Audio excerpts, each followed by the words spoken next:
Today I want to talk to you about organ donation. According to the Department of Health and Human Services, you can save the lives of up to 8 people by being an organ donor. I'm working here in the emergency department. We see patients every day that have received an organ or are on the waiting list. I don't think, however, that we realize the magnitude of the lives that are affected by organ donation. The Department of Health and Human Services says that 79 people a day receive an organ transplant, but thousands are still waiting. In fact, someone is added to the list every 10 minutes, and this could be someone that you know. The Musculoskeletal Transplant Foundation describes the different types of transplants. We have the organs, which include the heart, lung, kidneys, liver, pancreas, and the intestines. And the tissues that include heart valves, bones, tendons, ligaments, and skin. And then, of course, we have the eyes. The North Carolina Eye Bank says that each year in the United States, more than 50,000 people receive corneal transplants and have their sight restored. Today I want to talk to you about why we should all become organ donors, give you some real-life examples, and tell you how to become a donor. The need is great for more donors. According to the U.S. Department of Health and Human Services, over 120,000 people are on the waiting list in the United States, and 18 of these people die every day while waiting for an organ. The North Carolina Eye Bank states that for every eye donation, only 1 out of every 10 donors will donate tissue and eyes.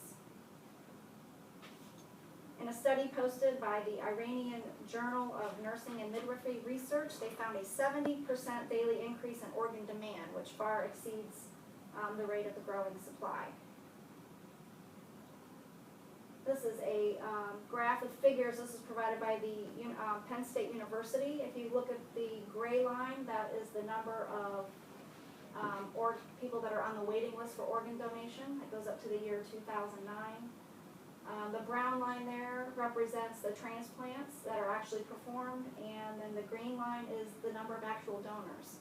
So as you can see, the waiting list is growing exponentially as compared to the actual donors. So these statistics show how important it is to become a donor. Next, let's look at some real-life examples of some donors and recipients. So there are many examples of organ donors and recipients, and these really show the importance of organ donation. The New York Organ Donor Network website gives many examples of some donors. This is one. Her name is Janine Brower. She was 17 years old, a student, struck by a car in 2009. Her family donated her kidneys, liver, pancreas, corneas, heart valves, bone, and skin. And her donation saved 6 lives. Next we have Jason Ray. This information is from the jasonrayfoundation.org. He was a 21-year-old student at the University of North Carolina in Chapel Hill.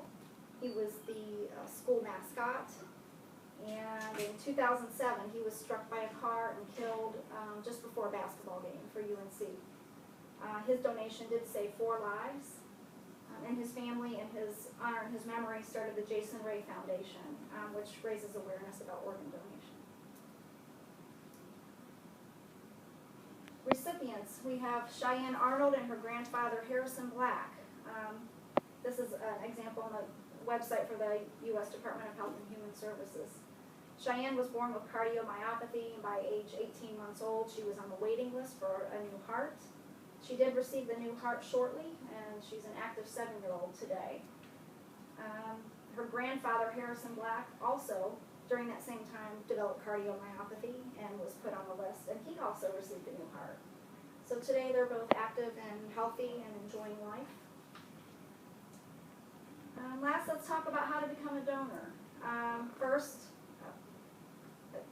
Carolina Donor Services website lists 3 ways that we can, in North Carolina, become a donor.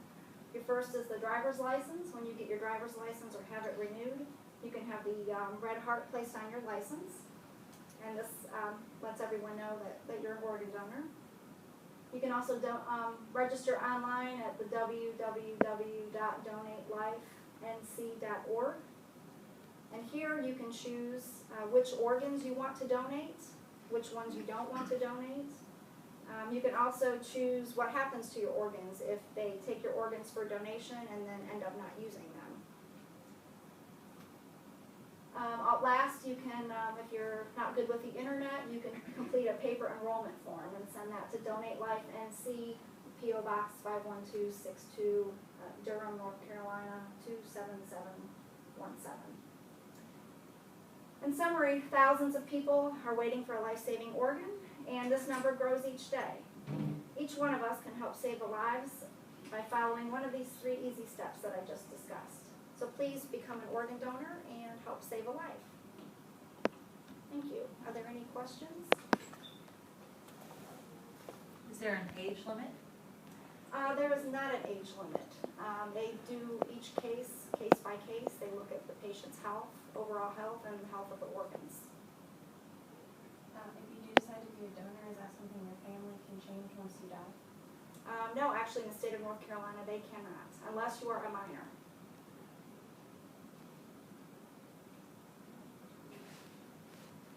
Anybody else?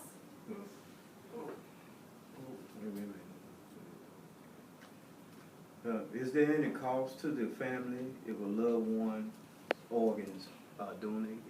No, there's no cost to the family at all. All right, anybody else? All right, thank you. Can you